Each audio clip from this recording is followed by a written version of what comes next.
Amém? Abram em Colossenses capítulo 1, Colossenses capítulo 1, versículo 13. Aleluia. Do 13 ao 15. Todo mundo achou? Ele nos libertou do império das trevas e nos transportou para o reino do Filho do seu amor, no qual temos a redenção, a remissão dos pecados. Este é a imagem do Deus invisível, o primogênito de toda a criação. Amém? A palavra de Deus fala aqui nesse versículo que Ele nos libertou. Ele quem? Jesus. Ele nos libertou do império das trevas e nos transportou para o reino do Filho do seu amor. E aqui no versículo 14 ele fala assim, no qual nós temos a redenção, a remissão dos pecados. Em Cristo os nossos pecados foram perdoados. Em Cristo nós fomos redimidos. Ele pagou um preço para que os nossos pecados fossem pagos. Você e eu jamais conseguiríamos pagar o preço dos nossos pecados. Você e eu jamais conseguiríamos nos tornar justos pelas nossas obras. Por isso que veio Jesus para que os nossos pecados fossem pagos. Ele pagou os nossos pecados. E no versículo 15 fala assim, este é a imagem do Deus invisível. Este quem? Este quem? Jesus. Está falando de Jesus, não é? Então está falando que Jesus, ele é a imagem do Deus invisível. Não quer dizer, irmãos, que Deus ele é invisível. Não é isso que Paulo está querendo dizer. Então quer dizer que quando eu chegar lá não vou ver Deus, porque Deus é invisível? Não. Deus ele tem forma. A Bíblia fala que nós fomos criados à imagem e à semelhança de Deus. Então Deus ele tem uma imagem. Mas quando ele fala assim que Jesus é a imagem do Deus invisível, é porque Deus escolheu não aparecer. Todo homem que quer se engrandecer, que quer ser alguém, ele tem a necessidade de aparecer. Olha, eu sou fulano de tal. Mas com Deus foi diferente. Ele, apesar de ser Deus, ele não quis aparecer. Ele preferiu ser o Deus invisível, o Deus que nós não vemos. Amém? Então não é que ele é invisível, é que ele escolheu não se revelar. Fala assim, Deus escolheu não se revelar. Você vê como é que Deus, irmãos, as coisas de Deus são diferentes das coisas naturais. São muito diferentes. Deus ele é um Deus que ele escolhe não aparecer. Ele podia muito bem vir e reinar aqui na terra. Aparecer, olha, eu sou Deus, vocês me adorem, vocês sirvam a mim. E todos os homens iam olhar para ele, reconhecer ele como Deus e servir a ele. É ou não é? Deus poderia ter escolhido fazer isso, mas ele não fez assim. Ele preferiu ficar escondido. Ele preferiu ficar oculto aos olhos dos homens. A Bíblia diz que Jesus é a imagem do Deus invisível. Fala assim, Jesus é a imagem de Deus. Então, no Velho Testamento, Deus ele não havia se mostrado, ele não havia se revelado, mas ele enviou Jesus para que Jesus o revelasse. Aqui está falando que Jesus é a imagem do Deus invisível. Quando alguém olha para Jesus, ele está vendo Deus. Amém? Filipe perguntou, Senhor, mostra-nos o Pai e basta. Mas Jesus falou, Filipe, eu estou com vocês todos esses tempos e vocês não têm visto o Pai? Ou seja, olha para mim e vocês vão ver Deus. Olha para mim, Filipe, e vocês vão ver o Pai. Então Jesus ele veio, irmão, para revelar Deus. Amém? Abram em Êxodo 33, versículo 20. Todo mundo achou? Aqui Deus conversando com Moisés, tá? E acrescentou, não poderás ver a minha face, porquanto homem nenhum verá a minha face e viverá. Então Deus ele fala para Moisés, olha Moisés, você não pode ver minha face. Homem nenhum pode ver a minha face e viver. O que ele estava querendo dizer era o seguinte, todo mundo que vê na minha face, todo mundo que olhar em mim, todo mundo que me reconhecer, morre. Só que aí, ele vai enviar Jesus para revelar Deus, para revelá-lo. Ele fala, olha Jesus, vai lá, você agora vai revelar quem eu sou. E todo homem, irmãos, que reconhece em Jesus Deus, todo homem que aceita que Jesus é Deus, ele morre. Amém? Por que morre? Porque quando você crê em Jesus, você nasce de novo. Quando você crê em Jesus, que Jesus é Deus, que Jesus é o Filho de Deus, todos nós temos um novo nascimento nesse momento em que nós cremos. Por isso que todo mundo que olha para Jesus, não como um homem natural, mas olha para Jesus como Deus, ele crê no Filho em Jesus, ele morre e nasce de novo. Por isso que Paulo falou em Gálatas 2:20, já não vivo eu, mas Cristo vive em mim. Amém? Então todos vocês e eu, nós, um dia cremos que Jesus é o Filho de Deus. E quando nesse dia que nós cremos, nós morremos para o mundo e nascemos para Deus, nova criatura. Estão entendendo? Amém, né? Abram em João capítulo 1, versículo 18. João 1:18. Ninguém jamais viu a Deus. Isso aqui é João falando.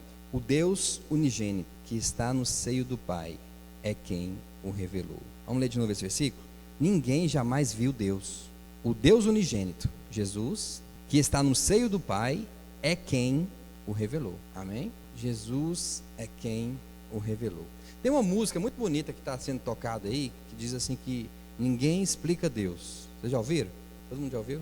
Mas irmãos, ninguém é muita gente. É ou não é? Ninguém é todo mundo. Ele fala ninguém explica Deus, então o mundo inteiro ninguém conseguiu explicar Deus. Mas a palavra fala que Jesus o revelou. Então quem explicou Deus? Jesus. Fala assim, Jesus explicou Deus. E como Jesus conseguiu explicar Deus, se nós olharmos para Jesus e para os ensinamentos de Jesus, nós vamos também entender quem Deus é e vamos também conseguir explicar quem Deus é. Amém? Só que para isso, irmão, nós precisamos mergulhar naquilo que Jesus falou, mergulhar na palavra de Deus a respeito de Jesus Cristo. Porque se nós entendermos quem é Jesus, nós vamos entender quem é Deus. Amém? Então é possível sim entender ou explicar Deus. Basta olhar para Jesus. Basta observar, analisar minuciosamente a vida de Jesus. Você olhando a vida de Jesus, você olhando para Jesus, você vai entender quem é Deus. Nenhum dos profetas, irmãos, conseguiu revelar Deus. Ninguém do Antigo Testamento conseguiu revelar Deus. Você sabia disso? Por isso que Jesus veio. Para quê? Revelar quem Deus é. Isaías não conseguiu revelar Deus. Jeremias não conseguiu revelar Deus. Daniel não conseguiu revelar Deus. Moisés não conseguiu revelar Deus. Davi não conseguiu revelar Deus. Só Jesus conseguiu revelar. Deus, irmãos, está revelado. Amém? Quando a gente entende quem Deus é, a nossa vida é transformada. Por isso que Jesus veio revelar a Deus. Jesus não veio revelar a Deus à toa. Ele veio revelar a Deus para que nós fôssemos transformados. Para que nós entendêssemos que nós somos a imagem e a semelhança de Deus. A palavra de Deus ela é tremenda. E muitas vezes nós lemos a palavra de Deus superficialmente. E quando você lê superficialmente, para pouco aproveita. Vale muito mais você pegar um trecho da Bíblia, um capítulo da Bíblia e meditar nele. É por isso que você não vai ver na Bíblia falando para você ler a Bíblia. Ela fala para você meditar. O que é meditar? É como o boi faz. O boi mastiga o capim, joga para dentro do estômago. Daqui a pouco aquele capim volta para a boca dele, ele mastiga de novo, volta para dentro do estômago. Daqui a pouco volta para a boca dele, ele mastiga de novo. É por isso que você vê um boi mastigando, ele fica ali tempos e tempos mastigando aquele mesmo capim. Para quê? Para tirar o alimento daquele capim. Então, nós também devemos ler a palavra de Deus dessa maneira, para tirarmos o alimento que tem ali. Não é para ler superficialmente, mas eu preciso tirar o alimento que está naquela palavra. Às vezes um versículo é suficiente para você meditar nele a semana inteira. E naquele mesmo versículo, Deus vai falar com você durante a semana inteira coisas diferentes. A semana toda, Deus vai te mostrar coisas ali que você não viu no primeiro, no segundo, no terceiro dia. Salmos capítulo 1, versículo 1 fala que você tem que meditar na palavra dia e noite. Amém? Não é ler. Ler é superficial. Lógico que você vai ter que ler, mas não é só ler. Amém? Então Jesus ele veio para revelar Deus. E só Jesus conseguiu revelar Deus. Mais ninguém. Abram aí em Colossenses 2, 16 e 17. Diz assim: ninguém, pois, vos julgue por causa de comida e bebida, ou dia de festa, ou lua nova, ou sábados, porque tudo isso tem sido sombra das coisas que haviam de vir. Porém, o corpo é de Cristo. Olha só, as coisas passadas, tudo era sombra das coisas que haveriam de vir. Aquilo que está no Antigo Testamento é sombra das coisas que haveriam de vir. Tudo, irmão, que está no Antigo Testamento é sombra. Aqui fala até que o sábado é sombra. O sábado é sombra do que haveria de vir. Ou seja, vocês veem o sábado como um dia de descanso, mas o que há de vir é uma eternidade de descanso. É uma vida toda de descanso. é descansar segunda, terça, quarta, quinta, sexta, sábado e domingo. Então o sábado era só sombra. Mas hoje tem pessoas que guardam o sábado. Não trabalho dia de sábado, porque fica ainda nas coisas passadas, nas coisas que eram sombras. Irmão, sombra é uma realidade? Não. Quem aqui se relaciona com a sua sombra? Sombra é sombra, irmão. Mas se há uma sombra, há uma realidade. Deus no Antigo Testamento, escute o que eu vou falar agora, e não taquem pedra em mim, por favor. Deus no Antigo Testamento era a sombra do Deus do Novo Testamento. Por que Deus era a sombra? Como assim? Porque Deus não foi revelado no Velho, Ele foi revelado no... Jesus veio para revelar? Se Jesus veio para revelar Deus, é porque no Velho Ele não estava revelado. Você lembra daquelas fotos antigamente? A gente tirava aquelas máquinas analógicas? Tinha 12, 24, 36 poses, 48 poses. Quem mais novo não vai lembrar. A gente só usava aquelas máquinas em eventos. Se tinha uma festa a gente usava, se a gente viajava para fora a gente usava. Mas a gente não usava hoje igual a gente usa o celular. Então aquelas máquinas lá, era cara as fotos. Então você comprava uma de 12 poses, por exemplo, você reservava os momentos para tirar aquelas fotos. E se você piscasse, acabou. Perdia a foto. Se na hora que você revelasse a foto, você estava com o olho fechado, você rasgava e jogava fora. Com raiva, porque gastou dinheiro à toa. Mas aquelas fotos lá, a gente tirava aquela foto, e enquanto o filme não acabasse, a gente não mandava para revelar. É ou não é? Esperava o filme acabar, para poder ver a revelação daquelas fotos. E havia também um negocinho que você colocava, que você olhava assim para poder ver, né? Não, é um binóculo pequenininho, né? Você colocava assim o filme para você ver mais ou menos a foto. Mas você não conseguia ver detalhes da foto, você não conseguia ver cores, você não conseguia ver se o olho estava aberto, se o olho estava fechado, né? Então muitas coisas você não conseguia ver naquele negocinho, somente quando fosse revelado. Porque os detalhes não eram vistos. Assim também é Deus. O Deus do Antigo Testamento, os detalhes não foram revelados. Os detalhes só foram revelados no Novo Testamento. Vou dar um exemplo para vocês. Deus no Antigo Testamento, Ele era um Deus que matava, certo? Deus fez a terra abrir, engoliu muitas pessoas. Deus no Velho Testamento, Ele trazia juízo sobre as pessoas. Então, aquele Deus do Velho Testamento, que era um Deus que a gente tinha medo, no Novo Testamento é outro Deus. Parece que mudou da água para o vinho. Porque agora Ele é um Deus que nos ama tanto, mas tanto, mas tanto, que Ele deu o Filho dele para morrer por mim. No Velho Testamento Ele não fazia isso. No Velho Testamento, se eu pisasse na bola, meu irmão, era fulminado. Então, aquele Deus do Antigo Testamento, Ele era uma sombra do que Jesus havia de revelar. E Jesus veio para revelar Deus. E olha só a diferença para você ver do Deus do Velho para o Deus do Novo. Pastor, mas Deus não muda. Claro que Ele não muda. Por isso que Jesus veio revelar quem Ele é. Porque a gente, se olhar para o Velho Testamento, a gente vai ficar com medo de Deus. A gente vai cumprir os mandamentos com medo de ser castigado. A gente olha as obras de Deus no Velho Testamento, a gente não sabe se é de Deus ou se é do diabo. No Novo Testamento diz que Jesus, que o diabo veio para roubar, matar e destruir. Mas no Velho Testamento, Deus também matava, Deus também destruía. Então no Velho Testamento você não conseguia saber se alguma coisa era de Deus ou se era do diabo, a não ser que Deus usasse um profeta para falar. Então era muito confuso o entendimento de Deus lá no Velho Testamento. Se nós tivéssemos hoje só o Velho Testamento, nós íamos nos relacionar com um Deus que castiga, um Deus que abate, um Deus que, se você não cumprir os mandamentos dele, você vai pagar e vai pagar feio. Ousou pegar na arca da aliança e foi fulminado na hora, porque a arca da aliança ia cair no chão. Ele foi ajudar, ele foi pegar a arca da aliança para não cair. Veio o juízo de Deus sobre ele. Aí você vê Jesus com os discípulos dele. Jesus manda 2 discípulos à frente, João e Tiago. Eles entram em uma aldeia para preparar um lugar para eles dormirem. E os samaritanos naquela aldeia não aceitam eles lá, porque eles eram judeus. Fala, aqui vocês não vão ficar não, caça daqui, procura outro rumo. E aí quando Jesus chega, os discípulos viram para Jesus e falam, Jesus, eles não querem deixar a gente ficar. O Senhor quer que a gente ore e mande fogo do céu para matar todo mundo aqui? Aí Jesus fala assim para ele, vocês não sabem de que espírito vocês são. O Filho do Homem não veio para destruir a alma do homem, mas para salvá-la.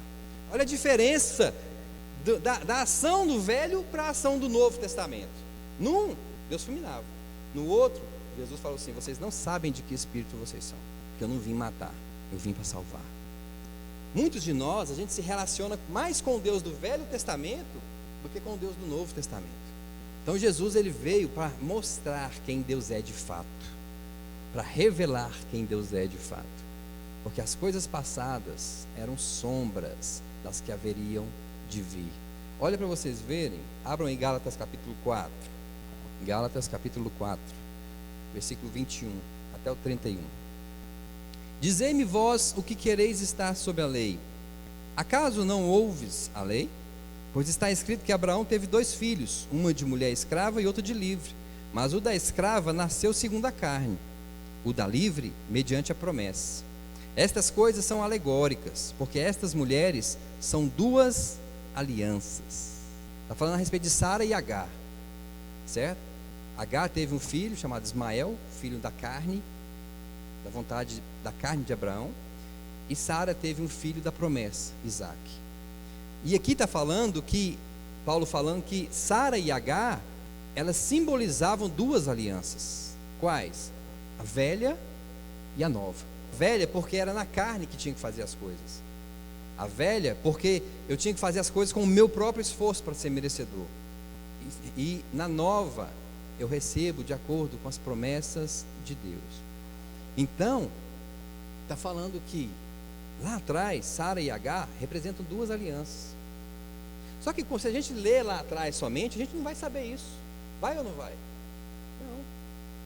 Se não houvesse o Novo Testamento, nós não entenderíamos isso. Muitas vezes eu já trouxe esse tipo de comparação aqui nos cultos.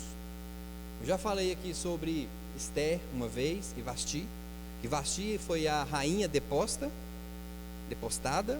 né? A rainha que foi retirada, que perdeu o seu trono, e Esther, que foi a rainha que substituiu Vasti. Isso simboliza o quê? Vasti, os judeus, foram depostados, foram retirados da posição de esposa do rei. E Esther, quem é? A igreja, que foi colocada no lugar dos judeus. Então esse tipo de coisa que a gente lê lá atrás, se a gente lê com revelação do Espírito Santo, a gente vai ver que isso ali era sombra de coisas do futuro. A gente vê Moisés, o libertador, aquele que libertou o povo hebreu da escravidão. E a gente olha no Novo Testamento, quem é essa pessoa? Jesus. A gente vê Davi, que foi ungido rei, antes mesmo de ser rei, literalmente. Mas ele foi ungido rei antes. E ele tem, a partir daquele momento que ele é ungido, um reino. Ele começa a reinar em vida, antes mesmo dele tomar posse do trono. Mas ele já reinava em vida. Como que ele reinava? Ele reinava nas situações, nas circunstâncias, nos problemas, até o dia em que ele foi rei de fato. E Davi representa quem? A igreja. Amém? A Bíblia diz que nós hoje estamos reinando em vida, em 2 Coríntios capítulo 5. Só que a gente não entende como é que é esse reinar em vida. Não é pôr uma coroa na minha cabeça, é eu reinar sobre os problemas, sobre as circunstâncias. Irmãos, o problema nosso é que a gente não entende quem é o nosso Pai. Esse é o problema. A gente se relaciona com Deus como Deus e não como Pai. Mas Jesus veio revelar A Bíblia fala que Jesus, quando ele tinha 12 anos, você já viu a história de que Jesus era carpinteiro? Todo mundo já viu, né? Mas na Bíblia não fala que Jesus era carpinteiro. Hora nenhuma. A Bíblia diz que Jesus era carpinteiro. Ah, pastor, mas o pai dele era, mas ele, quem disse que ele era? Aonde está escrito? Porque o pai é, o filho tem que ser? Não fala que Jesus era carpinteiro. Não fala nem que Jesus fez nem uma tábua de carne.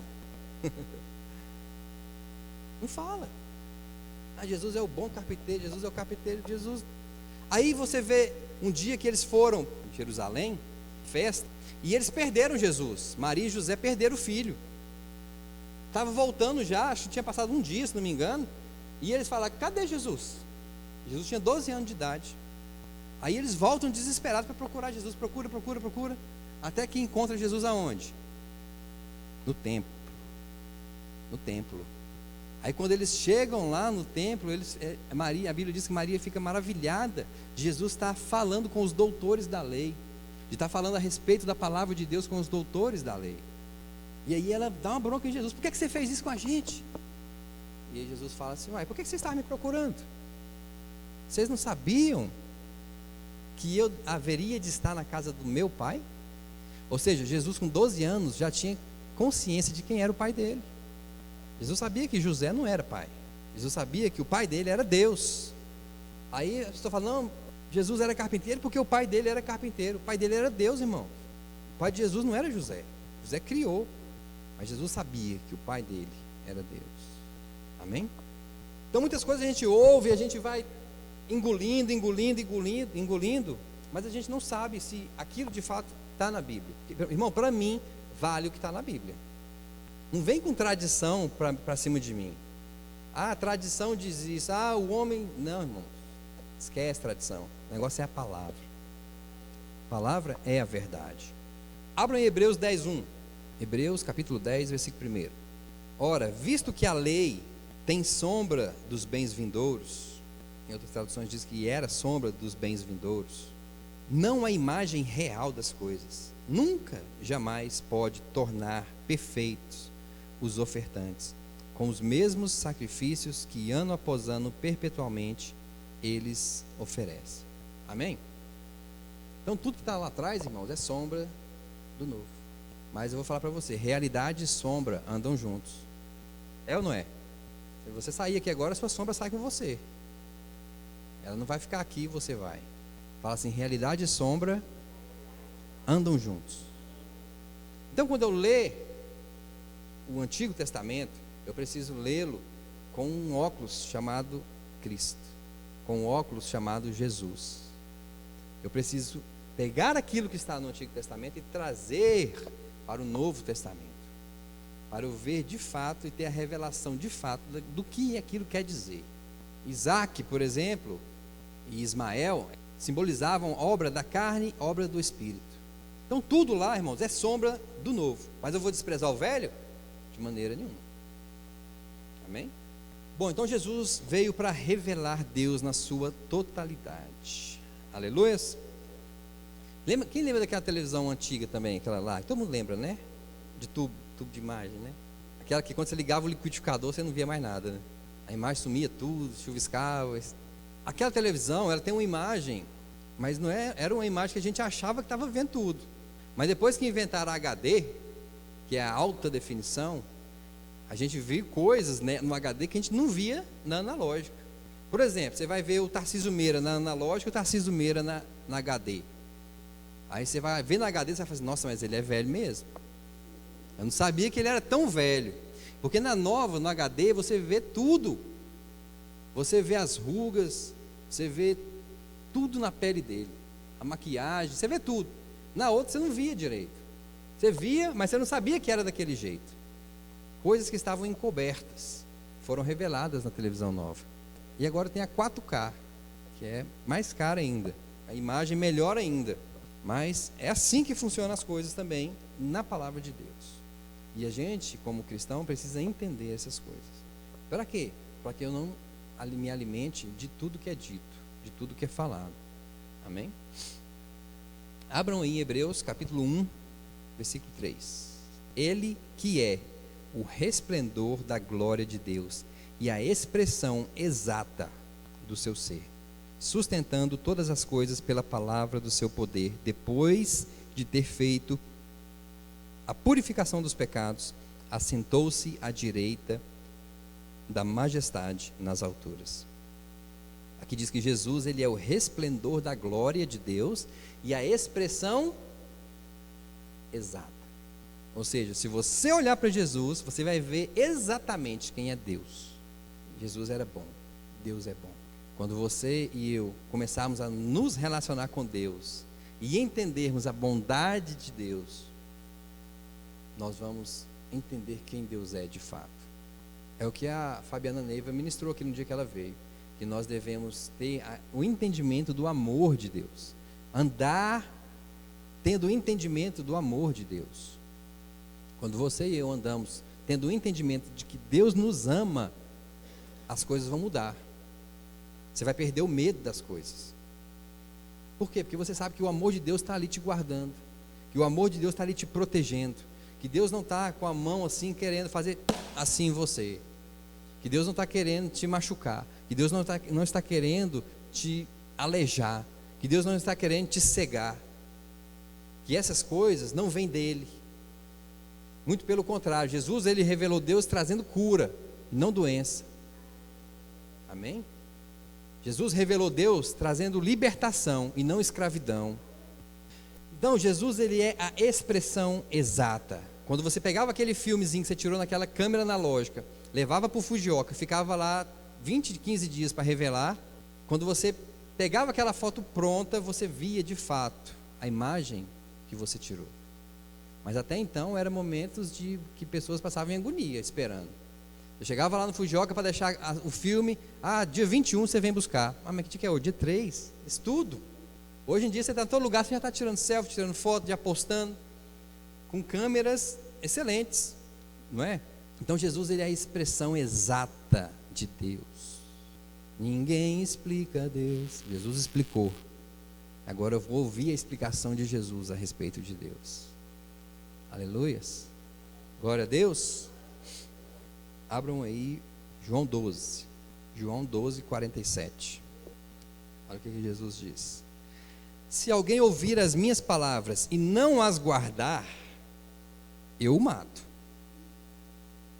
Está escrito aí assim? Parece que não é não? Se alguém ouvir as minhas palavras e não as guardar, eu o alejo. Eu não julgo, porque eu não vim para julgar o mundo, e sim para... Olha só, isso aqui é a revelação de Deus, irmãos. Isso aqui é quem Deus é. Deus quer salvar o mundo. Deus não quer destruir o mundo. Amém? Jesus falou aqui, eu não vim para julgar. Se eu estou falando para vocês, vocês não querem obedecer a minha palavra, eu não vou julgar vocês. Eu não quero julgar vocês. Eu quero que vocês sejam salvos. Olha a bondade de Jesus, irmãos. Ele quer que nós sejamos salvos.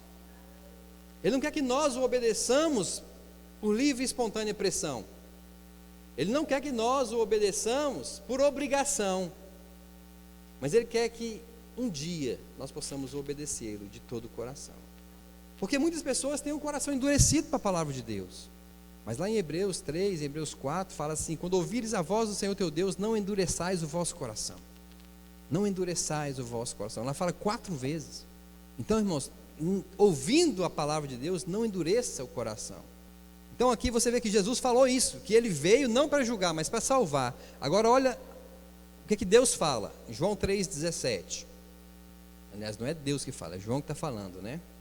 João 3,17. Porquanto Deus enviou o seu Filho ao mundo, não para que julgasse o mundo, mas para que o mundo fosse salvo por Ele. A mesma coisa que a gente ouviu Jesus falar lá, João está falando a respeito de Deus. Que Deus enviou Jesus não para condenar o mundo. Deus enviou Jesus não para julgar o mundo, mas para salvar o mundo. Só que a gente acha que se a gente pecar ou errar, Deus já vai vir e castigar a gente. Irmãos, existe um dia chamado dia do juízo final. Esse dia está reservado para isso. Não é agora. Você já pensou se Deus estivesse castigando a gente agora? Todos os nossos pecados, todo dia a gente fosse castigado por Deus? Não é assim que funciona hoje. Hoje você está plantando o que você está colhendo. Aliás, está colhendo o que você está plantando. Hoje é assim. Você colhe o que você planta. Mas haverá um dia que você vai ter que prestar conta com Deus. Não é hoje. Está acontecendo isso comigo porque eu fiz aquilo e Deus está me castigando. Não, senhor. Você só está colhendo o que você plantou. Não é Deus que está vindo com juízo para cima de você. Deus quer que você se arrependa. Eu pequei hoje, eu estou com minha consciência pesada, eu não consigo ir para a igreja. O Espírito Santo está me acusando demais. Não está, é mentira. Quem está te acusando é o diabo. Ele é o acusador. Ele que está colocando coisa na sua mente, te acusando para você não ir para a igreja. É igual fala a respeito da Santa Ceia, irmãos. Paulo é explícito. Paulo fala assim: olha, examina-se o homem a si mesmo, e assim coma do pão e beba do vinho. Examina-se e coma. Ou seja, examina-se, arrependa-se e coma. A vontade de Deus, irmãos, é que nós nos arrependamos dos nossos erros. Mas nós não podemos ficar sem participar da Santa Ceia. Por que eu não posso ficar sem participar? Porque a Bíblia, Paulo fala, aqueles que não participam, irmãos, existem muitos fracos e doentes, e nem poucos que dormem, ou seja, já estão mortos. Por quê? Porque estão deixando de participar da Santa Ceia. E por que está deixando de participar da Santa Ceia? Porque não querem se arrepender. Você tem que participar. Há um poder muito grande na Santa Ceia, nas nossas vidas. Eu não ceiei hoje, estou saindo daqui aliviado, não ceiei. Graças a Deus eu consegui não ceiar, porque eu não consegui abandonar meu pecado. É gravíssimo. Você está morrendo também. Mas é melhor do que eu tomar a ceia injustamente. É a mesma coisa. Irmão, você não ceiar ou você tomar indignamente é a mesma coisa. Tudo você vai estar morrendo. Quando você deixa de ceiar, você enfraquece, você adoece e morre. Então vamos consertar nossas vidas e vamos participar. Amém? Essa é a vontade de Deus. Abra agora em Gênesis 22:8. Aqui é a respeito de um acontecimento que todo mundo aqui conhece, onde Deus ele prova a Abraão. Deus fala para Abraão: dá o seu filho, o seu único filho. Abraão, me dê. Então aqui no versículo 8, respondeu Abraão: Deus proverá para si, meu filho, o cordeiro para o holocausto. E seguiam ambos juntos. Isaac estava com Abraão, e eles estavam indo oferecer um sacrifício para Deus. E Isaac vira para o pai e fala assim: pai, as coisas para o sacrifício estão aqui, mas cadê o cordeiro? Cadê o animal que vai ser sacrificado, pai? E aí Abraão responde: Deus proverá para... Vocês não acham que isso aí está meio errado? Que deveria ser assim: Deus proverá para mim, filho, um cordeiro. Abraão não deveria ter falado assim: filho, Deus vai prover para mim. Não é? Porque afinal de contas quem ia ser sacrificado era o filho dele, era Isaac. Filho, se preocupa não, Deus vai prover para mim. Mas lá fala assim que Deus proverá para si. Por quê? Ali, irmãos, é um lugar chamado Monte Moriá, onde aconteceu esse episódio. E a palavra fala que Deus fala para Abraão ir para as regiões de Moriá, e ele mostraria um lugar para Abraão para fazer o sacrifício. E aí Abraão sai de madrugada com o filho, com mais 2 servos, e andam 3 dias. Pensa bem, 3 dias andando, procurando esse lugar que Deus ia mostrar para ele.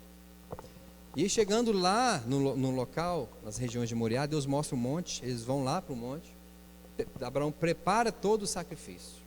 E aí na hora que Abraão vai sacrificar o filho dele, Deus fala: Abraão, não faças isso ao menino. E na mesma hora aparece um cordeiro amarrado pelos chifres no meio dos arbustos. Abraão pega o cordeiro e sacrifica o cordeiro. E Isaac, o seu filho, fica ainda com o pai, com Abraão. Nesse lugar chamado Moriá, é o mesmo lugar onde hoje lá em Israel, lá em Jerusalém, tem aquela sinagoga da cúpula dourada, sabe? Todo mundo já viu, né? É o mesmo lugar ali. É aquele monte ali. Só que hoje, lá de um lado é aquela sinagoga dos muçulmanos, onde eles acreditam que Maomé daquele lugar foi ao céu, ouviu revelações de Deus e voltou. Por isso que ali é uma sinagoga deles, dos muçulmanos. Deveria ser dos judeus, deveria ser uma mesquita, mas não é. Deveria ser um templo, mas não é. Mas lá quem comanda são os muçulmanos, em plena Jerusalém. Então naquele lugar ali foi onde ocorreu esses acontecimentos com Abraão e Isaac. Só que com o passar do tempo, eles criaram um muro ali para construir naquela sinagoga. E eles cavaram em volta para poder tirar as pedras e fazer o muro. Então, para não ficar muito longe, eles cavaram em volta. Ele ficou uma montanha, ficou um monte, e do outro lado ficou um outro monte chamado Gólgota, que é o lugar da caveira, onde Jesus morreu. Mas era o mesmo lugar. Então Jesus, onde ele foi crucificado, onde ele morreu, é o mesmo lugar onde Isaac ia ser sacrificado a Deus. Então o que isso quer dizer? Que assim como Deus não deixou Isaac morrer, mas proveu um cordeiro naquele lugar, para morrer no lugar de Isaac, Deus também não nos deixou morrer. Porque se naquele momento ali Jesus não tivesse sido oferecido como sacrifício, nós hoje estaríamos mortos, espiritualmente falando. Nós hoje estaríamos condenados. Nós hoje estaríamos destinados ao fogo do inferno. Então, no mesmo lugar em que Deus não deixou Isaac morrer, Deus também não nos deixou morrer. Mas no mesmo lugar que Ele proveu aquele cordeiro, Ele proveu Jesus para morrer por nós. A Arca da Aliança no Antigo Testamento era uma caixa de madeira revestida com ouro. Pegaram uma caixa de madeira, revestiram ela com ouro, colocaram 4 hastes nela, de cada lado, para poder ser carregada. Então 4 pessoas carregavam aquela Arca da Aliança. Por cima dela tinha uma tampa com 2 querubins guardando aquela tampa. E dentro tinha o bordão de Moisés, tinha as tábuas da lei, e tinha outra coisa lá que eu não lembro mais. Essa caixa da aliança, ela representava a presença de Deus. Aonde ela ia, a presença de Deus ia junto. Não era assim? Todo mundo lembra? Então ela representava a presença de Deus. Ela era carregada por 4 levitas. Para onde aquela arca ia, a presença de Deus ia. Tanto é que ela ficou na casa de um homem, e esse homem prosperou muito. Prosperou demais. E aí Davi manda trazer a arca novamente para Jerusalém. E eles vão lá e trazem a arca, fazem aquela festa toda, e Davi coloca ela lá em Jerusalém, simbolizando a presença de Deus. Essa arca hoje existe? Não. Essa arca desapareceu. Mas o que essa arca representava? Uma arca de madeira, revestida com ouro, simbolizava a presença de Deus, que tinha a presença de Deus dentro dela. Você vê quando Jesus morre, que Jesus é enterrado, é colocado naquela caverna, quando Maria chega no local onde Jesus estava sepultado, o que ela vê lá dentro? 2 anjos. Ela vê 2 anjos e um pedaço de pano lá. Ali era a própria Arca da Aliança. A presença de Deus estava naquele lugar. Os anjos estavam guardando Jesus naquele lugar. E depois desse episódio, de que Jesus morreu, porque Jesus era o próprio Deus, e Ele era a própria presença de Deus naquele lugar, naquele túmulo, a presença de Deus veio para onde? Para dentro de nós. O Espírito Santo hoje está em nós. Esse lugar aqui, irmãos, é um lugar santo, até a gente sair daqui. Porque quando a gente sair daqui, Deus vai com a gente. Deus não vai deixar você ir embora sem Ele e ficar aqui guardando o templo, vigiando a porta ali, para ladrão não entrar. Vocês vão embora que eu vou ficar aqui. Deus faz isso? Não, é o contrário. A gente vai com Ele, dentro de nós. A madeira revestida de ouro, o que significa? Madeira, nosso corpo humano, aquilo que é perecível, revestida de ouro, revestida de Cristo. Nós hoje estamos revestidos de Cristo. Paulo diz: vós que vos revestistes de Cristo. Então a Arca da Aliança, lá na lei, ela representava hoje você e eu. Amém? Aquelas quatro hastes que haviam ali, que eles carregavam a Arca da Aliança, representa o quê? Os 4 evangelhos, que falam sobre a presença de Deus, que falam sobre Jesus. Os 4 evangelhos que nós fomos salvos por eles. Jesus é a palavra. Amém? Então, a palavra de Deus, ela é cheia, muito, muito rica, né? É uma palavra viva, porque ela tem muitas coisas que só se discernem espiritualmente. Muitas pessoas conhecem a palavra de Deus de capa a capa. O Jô Soares, por exemplo, é um homem que conhece muito a Bíblia, só que ele não tem revelação de nada dela. O diabo é outro que conhece a Bíblia melhor que qualquer um de nós, mas ele não tem revelação nenhuma da Bíblia. Tanto é que ele foi querer debater com Jesus, e Jesus foi lá e venceu ele na própria palavra. Porque o diabo não tem revelação, ele não tem o Espírito Santo, que é o que traz a revelação. E você e eu temos o Espírito Santo. E o Espírito Santo que está dentro de nós, ele faz com que coisas na palavra de Deus sejam reveladas para nós. Dentro da palavra de Deus tem revelações. E essas revelações foram dadas para a igreja, não é para o homem natural. O pastor Gilmar pregou sobre isso esses dias, sobre os mistérios que foram revelados. Por isso, irmãos, aqui a palavra de Deus, nós temos que lê-la, nós temos que meditar nela todos os dias, porque ela é riquíssima, e ela é poderosa para salvar as nossas vidas. Aí tem pessoas que só vão para a igreja uma vez na semana, que só se alimenta dela uma vez na semana, e quer ter uma vida espiritual como? Se alimentando uma vez na semana. Ninguém aqui come só uma vez na semana. Nós precisamos nos alimentar todos os dias. E Salmos fala, medita nela dia e noite. Por isso é que a importância, irmão, da gente estar sempre recebendo, nos alimentando da palavra de Deus. Amém? Glória a Jesus. Deus proverá para si o cordeiro, meu filho. Por que Deus falou? Por que Abraão falou, Deus proverá para si? Porque, irmãos, foi Deus que prometeu.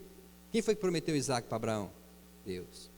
Então, Deus ia dar um jeito de que a promessa fosse cumprida. Deus não é homem para mentir, nem filho do homem para se arrepender. Então, Abraão, ele estava tão convicto de que ele ia voltar com Isaac, que ele falou assim, olha, Deus vai dar um jeito, não por mim, por ele, porque ele vela pela palavra dele. Aquilo que Deus fala, irmãos, ele promete. E Abraão sabia que se Deus prometeu Isaac, ele não ia tirar Isaac de Abraão. Por isso que Abraão disse, Deus proverá para si. Irmãos, quando Deus te promete alguma coisa, o pastor Gilmar falou isso também esses dias, quando Deus te promete alguma coisa, ele se responsabiliza pela promessa. É responsabilidade dele. Se ele prometeu, e você fizer a sua parte, crendo no que ele falou, ele vai te dar. É responsabilidade dele, não é sua mais. Amém? 2 Coríntios capítulo 1, versículo 20. Porque quantas são as promessas de Deus? Vírgula. Tem gente que fala que são 3.000, tem gente que fala que são 8.000, 6.000, não sei quantos mil são. Sei que são muitas. Quantas são as promessas de Deus? Tantas tem nele não é o talvez, não, que está escrito aí? Porquanto também por ele é o amém, para a glória de Deus. Para a glória de quem? Por nosso intermédio. A única coisa que a gente faz é intermediar as promessas de Deus. Mas quando Deus promete, irmãos, é para a glória dele, não é para nós. Se Deus te prometeu alguma coisa, ele vai cumprir para a glória dele, não é para a sua glória. Está entendendo? Ou seja, se ele prometeu, irmão, ele vai dar um jeito de cumprir. Amém? Quem que tem filho? Você, Wilk. Se sua menina quebrar alguma coisa de alguém, quem tem que pagar? Você é responsável por ela. Deus é responsável por nós, irmãos. Amém? Ele é responsável por cada um de nós. Aleluia. Deus vai prover aquilo que ele te prometeu. Eu fico lembrando Adão, quando Adão pecou. Adão estava na fase da inocência ou não? Ele já tinha comido da árvore do conhecimento do bem e do mal? Não. Ele estava na inocência. Aí ele foi lá e comeu o fruto do conhecimento, a árvore do conhecimento do bem e do mal. Então, quando alguém está na inocência e ele faz alguma coisa de errado, o pai dele tem que se responsabilizar por ele. É lei. Por isso que Deus, quando Adão pecou, Deus foi lá e matou um animal. Deus foi lá e fez uma roupa para Adão com a pele do animal. E Deus foi lá e vestiu Adão. Ah, pastor, mas Adão errou, mas ele era inocente. Ele não tinha ainda o conhecimento do bem e do mal. A sua filha é inocente, viu? Se ela quebrar alguma coisa, ela está na inocência dela. Mas você vai se responsabilizar por ela. Certeza, a lei fala que é você, não é ela. Então, irmão, Deus, ele é o responsável por você. Você precisa crer nisso. Ele é o responsável. Ele cuida de você. Ele não vai deixar faltar nada para você. As promessas dele irão se cumprir na sua vida. Amém? Glória a Jesus. Então, o que a gente faz para a gente ser aceito por Deus? A gente somente crê no sacrifício de Jesus. Eu só creio no sacrifício de Jesus, irmãos. Tudo que você precisa fazer é crer que Jesus já fez. Se eu quiser ser curado, o que eu preciso fazer? Eu não preciso ir daqui para a Trindade de a pé, não? Preciso crer no sacrifício de Jesus. Se eu quiser ser abençoado, o que eu preciso fazer? Crer. Eu sou abençoado somente quando eu creio em Jesus. Não preciso fazer sacrifício para ser abençoado. Não preciso, eu já falei isso aqui muitas vezes, não preciso fazer uma campanha de 40 dias no monte vestido de pano de saco. Eu vou fazer uma campanha no monte de 40 dias vestido de pano de saco e Deus vai me ouvir. Deus vai ter dó de mim e vai me abençoar. Vai não, irmão. Seus sacrifícios não servem para Deus. Os seus sacrifícios não valem nada para Deus. Por quê, pastor? Porque o que vale é o sacrifício de Jesus. Não queira ser melhor que Jesus. Não, Jesus se sacrificou, mas eu também vou me sacrificar. Não precisa. Então você não está crendo que o sacrifício dele foi suficiente. Você sabe por que Jesus nasceu numa manjedoura? Num estábulo? num curral. Manjedoura é um lugar onde os animais comiam a comida, a ração. Pegaram aquele coxo onde os animais comeram e Jesus nasceu ali. Porque Jesus era o cordeiro. Jesus era o sacrifício. Por isso que ele nasceu num curral e não em um hospital, e não em um hotel, e não em uma casa. Porque ovelhas não nascem em hospitais, ovelhas não nascem em uma casa, ovelha nasce no curral. Jesus nasceu lá porque ele já era, antes da fundação do mundo, o cordeiro que haveria de morrer. Ele já era o sacrifício. Então o que eu preciso fazer? Somente aceitar o sacrifício de Jesus Cristo. Quantos aqui aceitam o sacrifício de Jesus? O sacrifício de Jesus, irmãos, ele veio para você com um pacote. E ali tem salvação, ali tem libertação, ali tem cura, ali tem prosperidade, ali tem proteção, que veio nesse pacote chamado sacrifício de Jesus Cristo. Você, por você próprio, não consegue se salvar. Somente através do sacrifício de Jesus é que você consegue se salvar. Amém? Você, por você próprio, você não consegue se guardar. A Bíblia diz que em vão vigia a sentinela, se Deus não guardar. Então é Deus que guarda. Deus está te guardando, Deus está te protegendo, Deus está te livrando, Deus está te suprindo, Deus está te abençoando, Deus está te curando, Deus está te prosperando. Tudo é Deus na sua vida. Nada é por você. Tudo vem dele. Tudo é dele, por ele e para ele. Amém? Então a gente precisa deixar o nosso eu, deixar as nossas obras, deixar de fazer as coisas na nossa força. Não é, irmão, deixar de fazer, é deixar de fazer na nossa força. Porque fazer, a gente tem que fazer, mas na força de Deus. O problema não é fazer, o problema é de onde está vindo a força para fazer. Da onde está vindo a confiança para você fazer? Está vindo de você próprio ou está vindo de Deus? Porque às vezes a gente pensa assim, não para de fazer, irmão. Não, vou ficar de braço cruzado. Não, faça na força de Deus. Amém? Glória a Jesus. Fala assim, não é o que eu faço, é o que Jesus fez.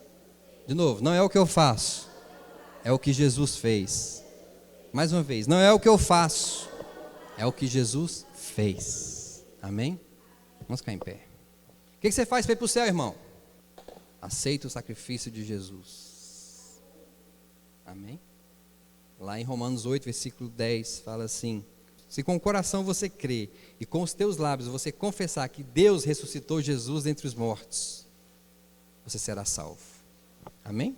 Deus, nós te louvamos, nós te adoramos, nós bendizemos o Senhor. Pai, obrigado por essa noite. Obrigado pela comunhão, Deus, que nós temos uns com os outros. Deus, em nome do teu Filho Jesus Cristo, que a cada dia nós possamos andar mais na dependência do Senhor, não na nossa dependência. Que a cada dia, Deus, nós possamos olhar mais para Jesus, para entender quem o Senhor é. Sim, Pai, em nome do teu Filho Jesus, nós te louvamos, nós adoramos o Senhor nessa noite. Que a tua graça, Deus, seja liberada abundantemente sobre a vida de cada um de nós. Te adoramos, Senhor, e bendizemos o teu nome nesta noite. Amém. Está encerrado em nome de Jesus.